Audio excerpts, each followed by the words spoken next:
Bienvenue, jour 16 du calendrier de l'Avent.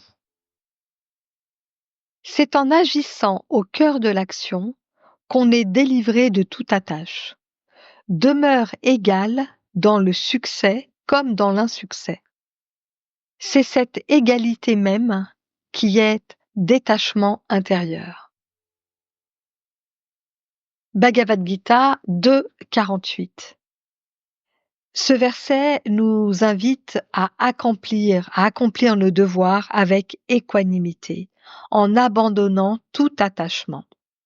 Donc là, on est encore une fois au cœur de l'action et il s'agit de nous établir, d'être fermement établis dans l'état de yoga.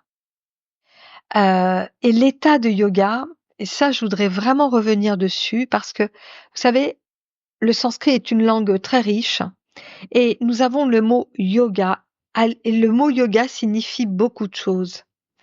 La première fois que je suis allée en Inde, je suis allée faire mes courses dans un supermarché, entre autres, et je m'amusais à regarder les produits comme ça, les étiquettes derrière. Et souvent, je voyais dans les étiquettes des produits, enfin, je voyais le mot yoga et puis c'était marqué, c'était écrit en sanskrit le reste. Je comprenais pas bien. Et quand j'ai demandé à mon professeur, c'est drôle, il y a souvent le mot yoga dans les emballages de produits, etc. Et il me dit oui, parce que yoga, ça veut dire mode d'emploi. Ça veut aussi dire mode d'emploi. Donc, voyez, dans le mot yoga, ça vient donc de la racine sanskrite yug, qui veut dire unir. C'est vraiment l'union. Donc, souvent, je traduis ce mot par le yoga, c'est le fait d'unir la respiration, le corps, le mental. Voilà, tout ça, ça crée une union.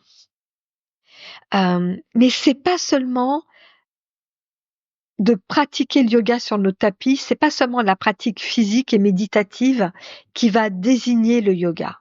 Voyez? Là, il s'agit d'un état de yoga. On a le même mot pour définir le mode d'emploi, c'est-à-dire une méthode pour atteindre l'état de yoga. Et cette méthode s'appelle yoga.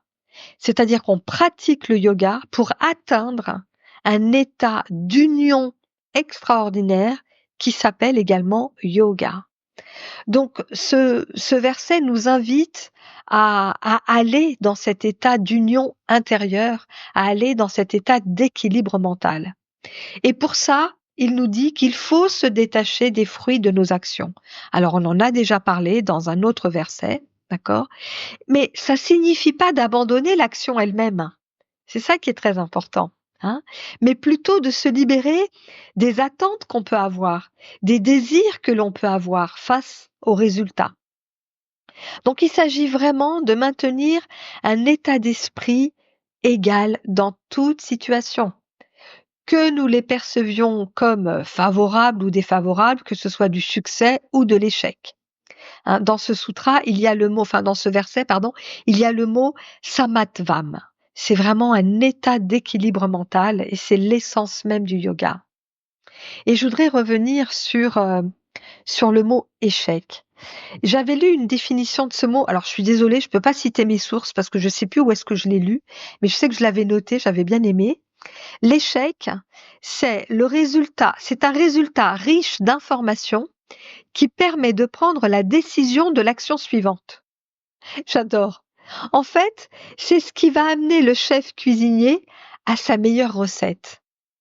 Donc, c'est vraiment comment est-ce qu'on peut valoriser l'échec? C'est intéressant de le voir comme ça. En tout cas, c'est ce que je vous invite à, à, à faire. Ce verset enseigne donc comment transformer nos activités quotidiennes en une pratique, ouais, je vais le dire, en une pratique spirituelle. Parce que si nous accomplissons nos devoirs sans être vraiment soumis à notre ego, sans être obsédés par les résultats, eh bien nos actions peuvent véritablement devenir une offrande. Et cette offrande, c'est pour qui vous souhaitez. Si vous avez un système de croyance, eh bien, c'est facile, de donner, enfin, de faire une action et de l'offrir à votre système de croyance. Mais vous pouvez aussi offrir une action, par exemple, à vos ancêtres. Honorer qui vous êtes aujourd'hui, en faisant une action et en l'offrant à vos ancêtres. Parce que vous êtes en vie aujourd'hui, vous êtes là, c'est grâce à tous ceux qui vous ont précédés. Et souvent je sais pas si souvent on les oublie, mais en tous les cas, c'est important de temps en temps, de les reconsidérer, de les remettre comme ça, au goût du jour. Donc, c'est mon invitation, c'est que vous choisissiez, parmi 3 actions qui sont prioritaires à faire pour vous aujourd'hui, des actions, qui vont vous soutenir dans votre journée.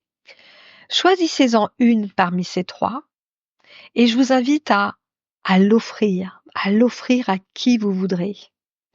Mais vraiment de faire cette action, en étant complètement détaché du résultat. Vous essayez ça? Et vous me direz? Voilà pour aujourd'hui. Bye bye.